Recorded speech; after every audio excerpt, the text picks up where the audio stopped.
Hey, what's up everyone? Hope you're all having a wonderful time. Here we have the Impending Doom Pathfinder in Path of Exile. The Impending Doom Pathfinder is a very strong build that can do most content in the game.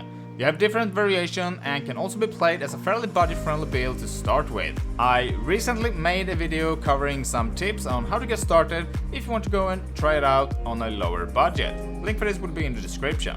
The build works that we link Impending Doom to a curse that we self-cast, and in this case we're going with Despair and combined with Unique Glove Vixen Empowerment, we're forcing the curse to expire by overwriting it with more curses.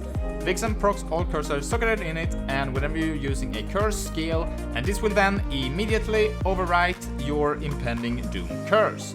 The build focusing on poison stacking, and by using Spell Cascade we make so we can overlap on enemies for tons of poison stacks. We also get some really strong defensives by converting all physical damage taken to different elemental damage from different sources, and by being a Pathfinder we will make it so we can have permanent uptime and boosting the effects with our flasks. By using a Sapphire Ruby and also a Topaz Flask, we'll reduce all the damage taken by each respective element, and with the full phase conversion to element, this will also then be reduced as well. The Pathfinder Ascendancy is a perfect class to use for this build. We gain a ton of boosts for the poisons, and we also get a chance to apply Wither with the increased effect. We also get flask charges, so we can have full uptime on all of our flasks, and with some extra increased effect for our magic utility flask here as well. Very strong overall. There are a lot of things you can do with this build.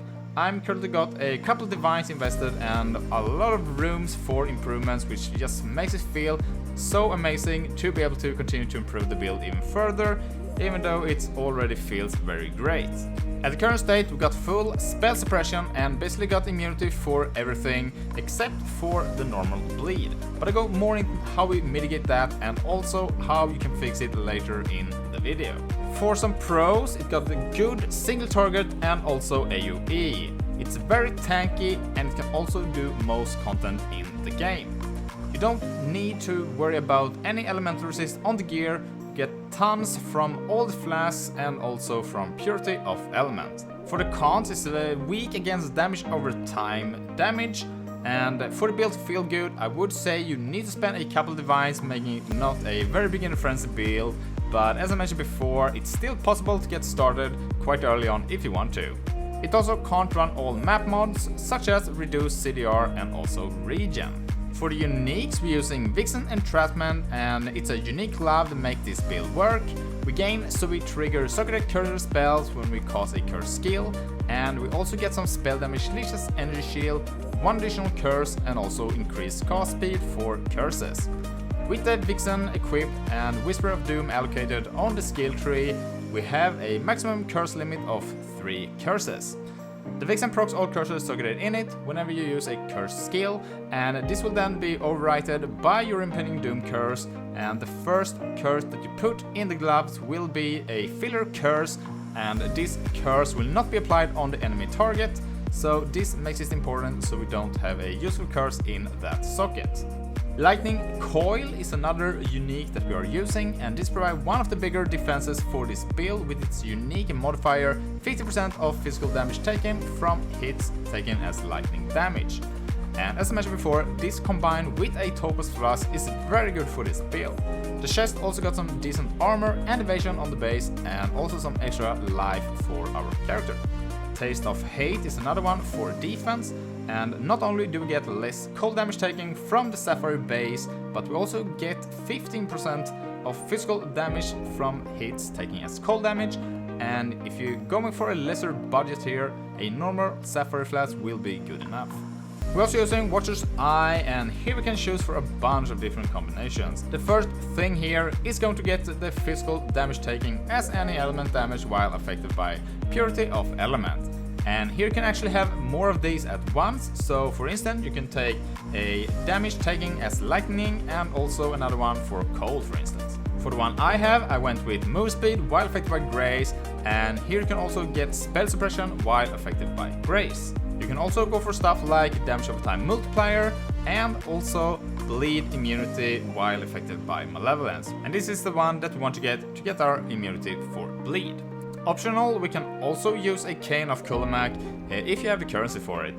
Here we want to look for increased chaos damage with skill effect duration, plus level of targeted support skills with the quality, and also chaos damage over time in multiplier. For the stat for this build, try to go for life, chaos resist for the mid-maxing.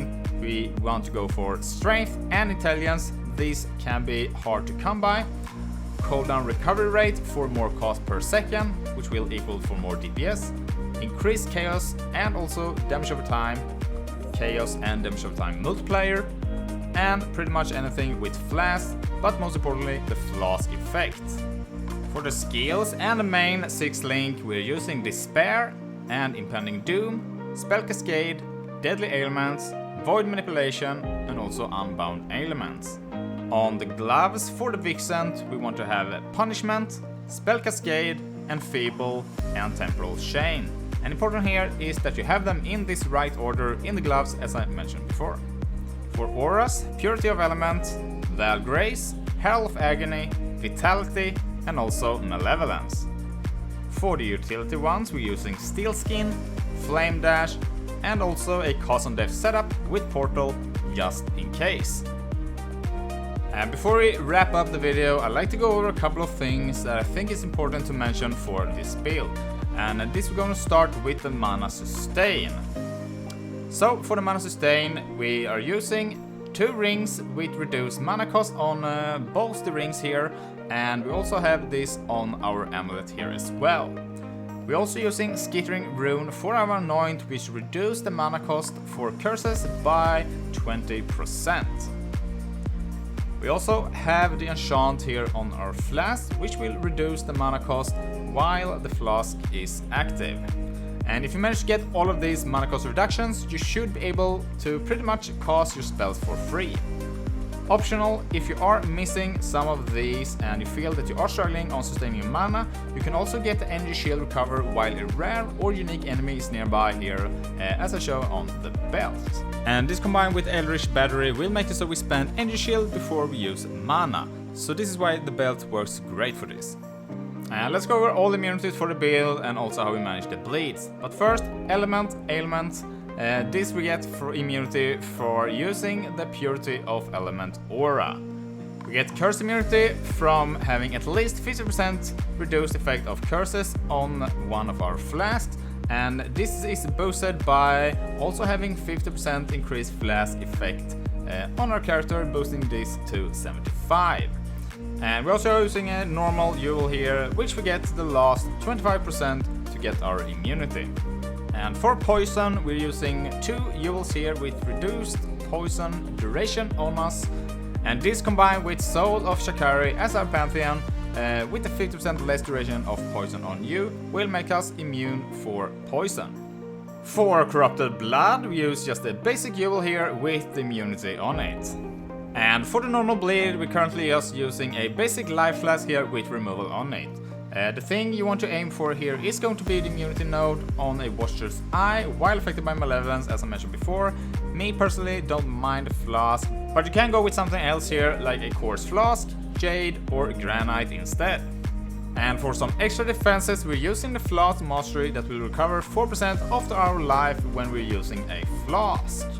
And combining this with our flask having used when charge reach full and also gain charges when we get hit provides some really great automated healing for this build. And lastly here we have all the sources that we convert the physical damage taking as different elemental damage instead. So we have 50% from the lightning coil here, our chest. We have 11% from the Watcher's Eye. We have Taste of Hate, which provides us with 23%. And we have 6 and 10% for Fist to Fire from our helm. And here a quick preview of the passive skill tree, but for more information about the build, I do recommend you go and check out the Path of Building. Link for this will be in the description. So what do you think about the Impending Doom Pathfinder? Have you tried it out before, or maybe tried another version of it? Feel free to tell me in the comments below. Thanks for watching, don't forget to like and subscribe if you found this video helpful. And with that said, I'll see you in the next one. Bye!